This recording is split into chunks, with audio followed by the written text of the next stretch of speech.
मला असं वाटतं ह्या विषयावर स्वतः आदित्य ठाकरे अधिक सविस्तर आणि अभ्यासपूर्ण बोलू शकतो.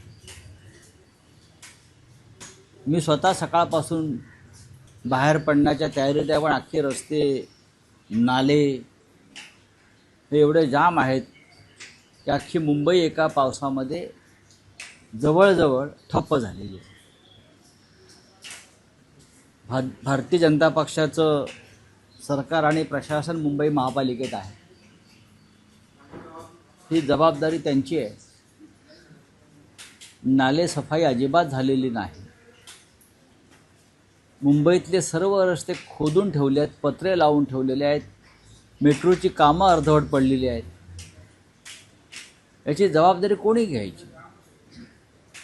कारण जे पालकमंत्री मुंबईचे आहेत ते स्वतः एक मोठे बिल्डर आहेत. स्वतः बिल्डर आहेत. अर्धी मुंबई त्यांच्या प्रोजेक्टमुळेच खणून ठेवलेली आहे.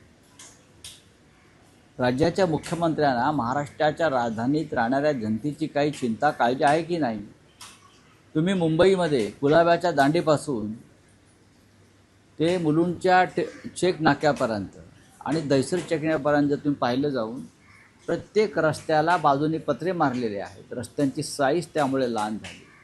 मेट्रोची कामं अर्धवट पडलेली आहेत. रस्त्यांची कामं अर्धवट पडलेली आहेत.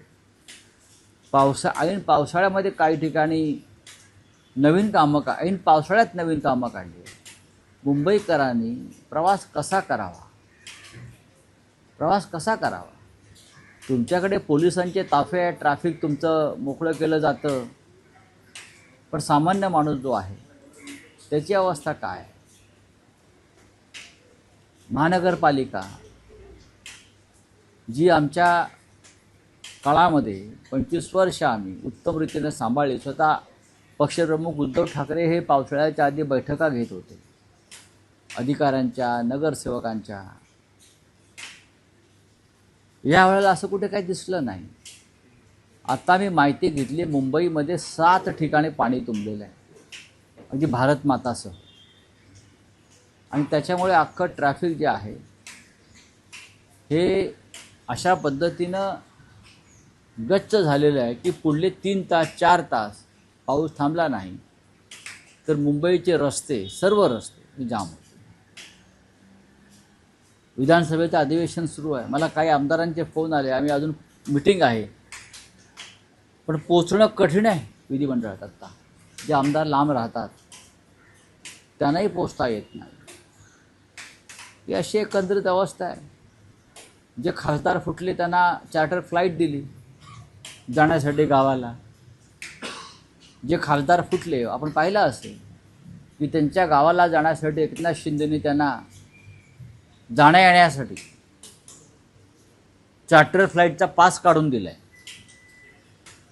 एक नवीन सिस्टम आहे चार्टर फ्लाईटचा. आपल्या रेल्वेचा पास असतो, बसचा पास असतो, तसं गद्दार खासदारांना चार्टर फ्लाईटचा पास काढून दिलेला आहे. पास. त्याच्यामुळे आता काय त्यांची मजा आहे. सामान्य माणूस रडेल. ठीक आहे. आशा भोसले यांचा काल शोकप्रस्ताव मांडला होता. त्याच्यामध्ये मिलिंद नार्वेकर यांनी मराठीची भाषा पाहून आता संताप व्यक्त केला जातो. हा अत्यंत गंभीर विषय आहे महाराष्ट्रासाठी. विधानसभेच्या अध्यक्षपदावर बसलेली व्यक्ती, महाराष्ट्र विधानसभेच्या अध्यक्षपदावर बसलेल्या व्यक्तीला मराठी बोलता येत नाही, मराठी लिहिता येत नाही, मराठी वाचता येत नाही, मराठीत विचार करता येत नाही. हे नार्वेकर आहेत की युरोपमधला एक देश आहे नॉर्वे म्हणून, की नॉर्वेकर आहेत. हां, याचा शोध घ्यावा लागेल. हे परकीय नागरिक तर नाहीत ना नॉर्वेचे. नॉर्वे. बरं असं आहे, या महाराष्ट्रात मराठी भाषा अनिवार्य आहे. रिक्षावाल्यांना सुद्धा मराठी भाषा यायला पाहिजे असं आपण इथे बोलतो, कायदा करतो. रिक्षावाल्यांनी मराठी बोलायला पाहिजे हे राज्याचे मुख्यमंत्री सांगतात. महाराष्ट्रात फक्त मराठीची सक्ती राज्याचे मुख्यमंत्री सांगतात. पण त्यांनी नेमलेला विधानसभा अध्यक्षाला मराठी येत नाही, मराठीचे धिंडवडे काढतात. पद्मविभूषण स्वरसम्राज्ञी अशा भोसले यांचा शोक प्रस्ताव त्यांना मांडता येत नाही, मराठीत वाचता येत नाही. सन्माननीय राज ठाकरे यांनी जे म्हटलं की ते भेळचा कागद वाचत होते का, ते बरोबर आहे. ज्या विधानसभा अध्यक्षाला मराठी लिहिता वाचता येत नाही, मराठीत विचार करता येत नाही, ज्याच्या हृदयाची धडकनं मराठी नाही आहे, ठोके मराठी नाही आहे, असा माणूस तिथे बसवला गेला. ताबडतोब त्यांना त्यांच्या पदावरून दूर केलं पाहिजे, मराठीचा अपमान केला पाहिजे ताबडतोब. मला असं वाटतंय की कदाचित त्यांना मराठी वाचता येत नसेल म्हणून तो शोक प्रस्ताव आहे ती लिपी त्यांनी इंग्रजीमध्ये लिहून आणली होती. इंग्रजीमध्ये लिपी त्यांनी इंग्रजीमध्ये लिहून आणली होती. म्हणजे आशा भोसले यांच्या YANCHYA यांच्या अशा प्रकारे लिहून ते वाचण्याचा प्रयत्न करत होते, कारण त्यांना मराठी रोमन अक्षरही वाचता येत नाहीत, हा माझा अनुभव आहे. अशी व्यक्ती तुम्ही विधानसभा अध्यक्ष पदावर बसता आणि मुख्यमंत्री छातीवर हात ठेवून सांगतात की महाराष्ट्रात सक्ती फक्त मराठीचीच. रिक्षावाल्यांना आपण मारतो मराठी येत नाही म्हणून, मग ह्यांना मारायचं का? रिक्षावाल्यांना मारतो, दुकानाच्या पाट्या मराठी पाहिजेत असे कायदे करतो, मराठी तरुणांना नोकऱ्या द्या सांगतो, मग यांना मराठीशिवाय विधानसभा अध्यक्षपदाची नोकरी कोणी दिली?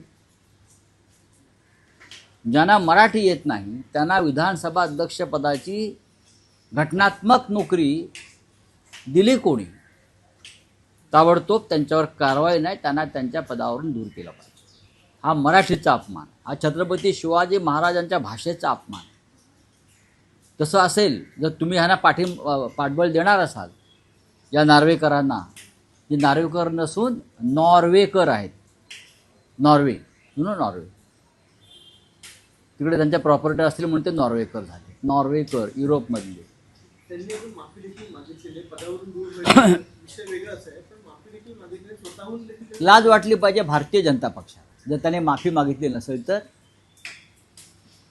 मराठीचा जे त्यांनी दशावतार,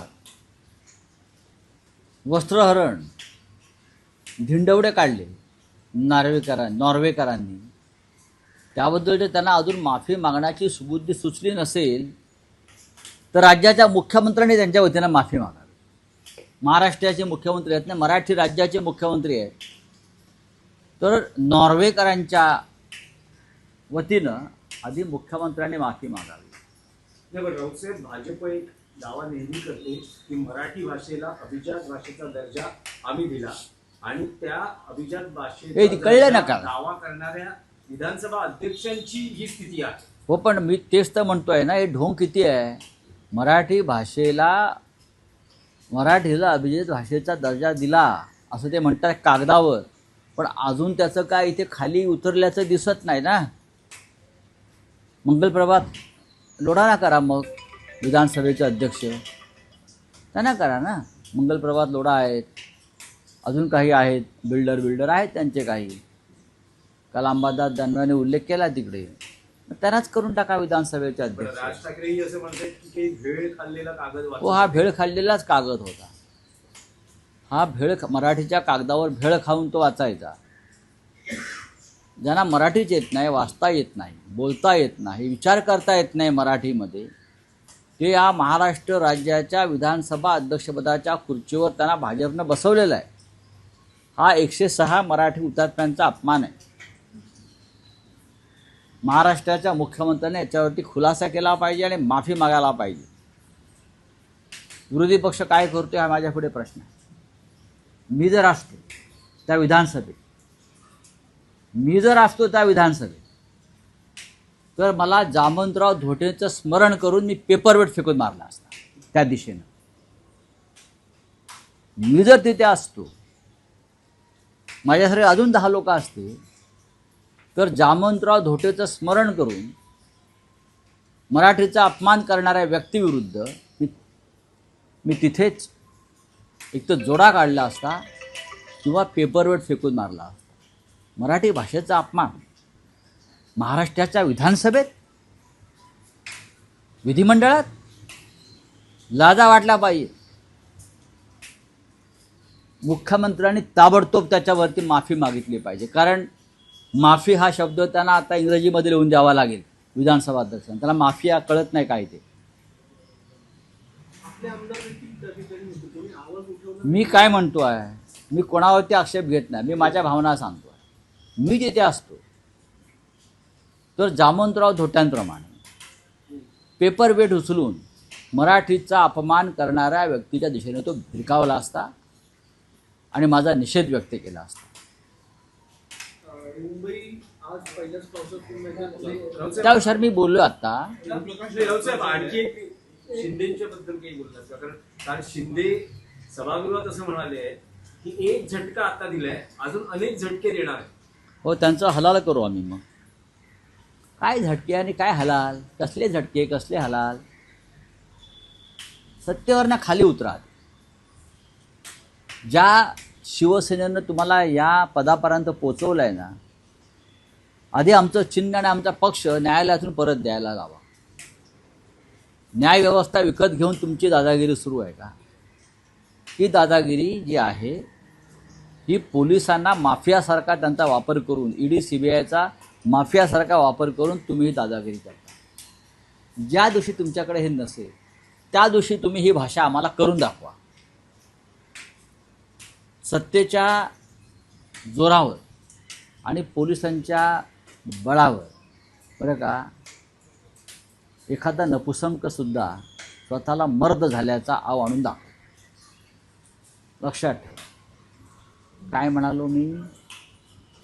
एखादा नपुसंक असतो ना, तो सुद्धा मी मर्द आहे हे मोठ्या मोठ्याने ओरडून सांगतो. जेव्हा तुमच्याकडे सत्ता नसेल, ही अमित शहानी दिलेली पदं नसतील, ही पोलिसांच्या मदतीनं उभी राहिलेली माफियागिरी नसेल, माफियांची कवचकुंडलं नसतील खाकी वर्दीतल्या आणि ईडीच्या, तेव्हा तुम्ही ही भाषा करून दाखवा.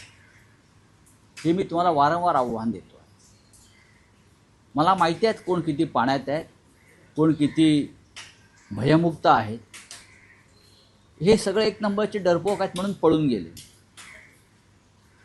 मला माहिती आहे. चला, धन्यवाद. काल एक तुम्ही एक्सवर पोस्ट केली आहे. राऊत साहेब, एक्सवर पोस्ट केली आहे की ज्या ठिकाणी हे खासदार जात आहेत तिथे त्या शिवसैनिकांना नजर कैदेत ठेवलं शिर्डी. जातंय किंवा त्यांच्यावर लक्ष ठेवलं जाते आणि उद्धव ठाकरेंचा दौराही आता लवकर शिर्डीला काल एक अत्यंत घृणास्पद प्रकार झाला. हे जे गद्दार खासदार आहेत, जे 50-75 कोटीला विकले गेले, भाऊ वागचौरे नावाचे, बरं का, भाऊ वागचौरे त्याचं नाव, ते शिर्डीला त्यांना यायचं होतं. अनेक दिवस ते शिर्डीत नाहीच आहे, मतदारसंघातच नाही आहे, म्हणून रस्तेच बंद करून टाकले पोलिसांनी. काय भीती? भीती किती? शिवसेनेची ताकद नाही म्हणता ना. रस्ते बंद केले, ते येणार ज्या रस्त्याने ते जाणार आणि फिरणार, ते रस्ते काल पोलिसांनी बंद करून टाकले जनतेसाठी. आणि शेकडो शिवसैनिकांना घरातून सकाळी 7 वाजल्यापासून अटक करून शिर्डी, राहता, कोपरगाव, संगमनेर अशा पोलीस स्टेशनाला डांबून ठेवलं. रात्री 8 वाजता मी त्याच्यावरती जेव्हा आवाज उठवला, 8:30 वाजता मी स्वतः, तेव्हा त्यांना सोडण्यात आलं. ही भीती कसली आहे आमची? हां, अहो तुम्हाला चार्टर प्लेन दिला आहे, त्यांना या सगळ्या खासदारांना चार्टर प्लेनचा पास काढून दिला आहे शिंदे. रेल्वेचा पास असतो ना किंवा बसचा पास असतो, तसा या सगळ्या खासदारांना चार्टर प्लेनचे पास दिले आहेत ना. मग तुमच्याकडे चार्टर प्लेनचे पास दिलेत ना, म्हणजे रोजचे 50 लाख रुपये खर्च होत आहेत चार्टर प्लेनवर सगळ्यांच्या. सिक्युरिटी, शिवसैनिकांची एवढी भीती आहे ना, मग आमच्या नादाला लागू नका, परत सांगतो. आणि पोलिसांना सांगतो, तुम्ही आमच्या शिवसैनिकांच्या स्वातंत्र्यावरती गदा आणू नका. तुम्ही त्यांना घरातून उचलून 12-12, 18-18 तास त्या गद्दाराच्या संरक्षणासाठी डांबून ठेवता आणि म्हणता की आम्ही मर्द, आमच्या नादाला आम्ही तंगड्या तोडू. काय तंगड्या तोडताय तुम्ही आमच्या? तोडा. एक चाललंय की बंदुकीच्या पोलिसांसोबतचा photo. No comments. No comments. कोणाकडे काय आहे कळलं पाहिजे. आम्ही जसे ओरिजिनल शिवसैनिक आहोत ना, तसे तुकारामाच्या भाषेतले आम्ही ओरिजिनल गुंड आहोत. आम्ही पोलिसांच्या जीवावर गुंडगिऱ्या केल्या नाही. कळलं ना. हां, प्राण जाय पर वचन न जाय. या ना, मी तर सरळ सांगतो, या. हाँ क्या है आपका? ए छोड़ो वो राजभर का इधर क्या समझ. एसआईटी का रिपोर्ट आ गया राम मंदिर के ऊपर, आपको लगता है दोषियों की कार्रवाई होगी? नहीं, इस देश में चोरों पर कभी कार्रवाई नहीं होती, खास करके 2 चोर बीजेपी के. अब पहले ये लोग बोलते थे कि सोमनाथ मंदिर को महमूद गजनवी ने लूटा, अयोध्या को बाबर ने लूटा. अब उनका नाम पीछे छूट गया है.